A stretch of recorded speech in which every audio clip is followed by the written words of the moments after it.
Hey guys, I'm Kristen, the anxiety therapist, and today I'm going to be talking about another cognitive distortion. I know I've gone over several of these in previous videos, so if you haven't seen those, a cognitive distortion is basically a thinking trap or a thinking error. It's a thought process or belief that tends to be negative in nature somehow and can therefore contribute to symptoms of anxiety or depression or feelings of disappointment or other sort of uncomfortable emotions. So it's important to be aware of these cognitive distortions when they occur, because a lot of them are just so automatic in nature, right? These types of thinking processes have been reinforced over time that they've literally created these pathways in our brain. And so that's where our mind automatically goes. And so we really need to be cognizant of when we're engaging in these thinking errors so that we can kind of stop ourselves and catch ourselves in the moment and counter them with something that's maybe a little bit more logical or rational in terms of a thought process. So the one I want to talk about today is called filtering. I may have mentioned this in passing in some other videos, but I think it's a really important one. So I wanted to make a video dedicated to that alone.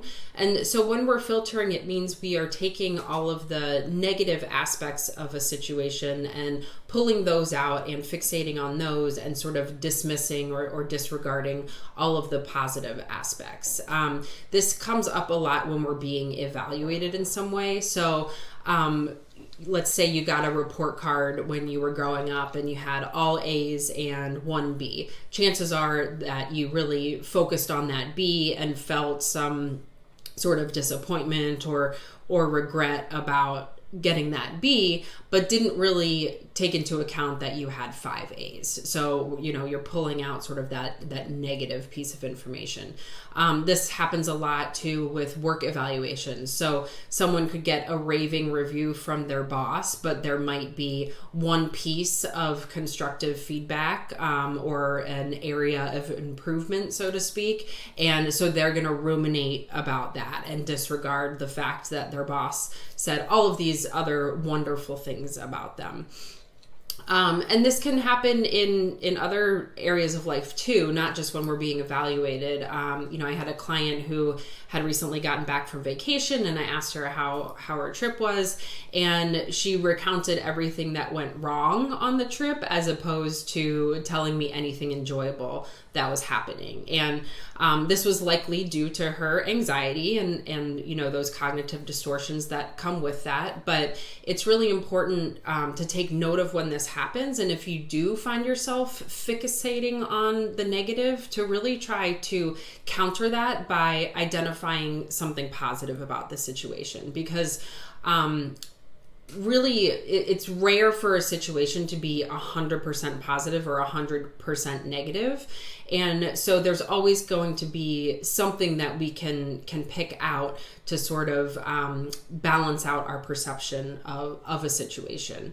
And that's where the idea of mindfulness also comes into play, where we might be feeling anxious about going into a particular situation. Let's say somebody has social anxiety, and so they're feeling anxious about attending a party this weekend. They are sort of anticipating the whole experience as being negative. But it's important that we take each moment separately, and you might have some negative moments, but you also might have some positive moments. And so we don't want to generalize or make anything so sort of black and white or opposite in our thinking. We want to take each moment for what it is, and just to remember that not everything is all positive or all negative in life, right? There's usually somewhat of a combination there. So again, try to catch yourself when you're engaging in filtering and just take note of what kind of feelings it elicits for you, and see if you can kind of counteract that with identifying some of the positive things about an experience. So again, I'm Kristen, the anxiety therapist. I have weekly vlog videos that I put out on Fridays. So be sure to, follow me on Facebook or Instagram at Cathartic Space Counseling.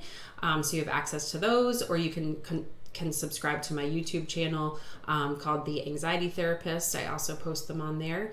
And check out my website if you want to learn more about me, www.catharticspacecounseling.com. Have a nice holiday weekend, and I'll see you guys next week.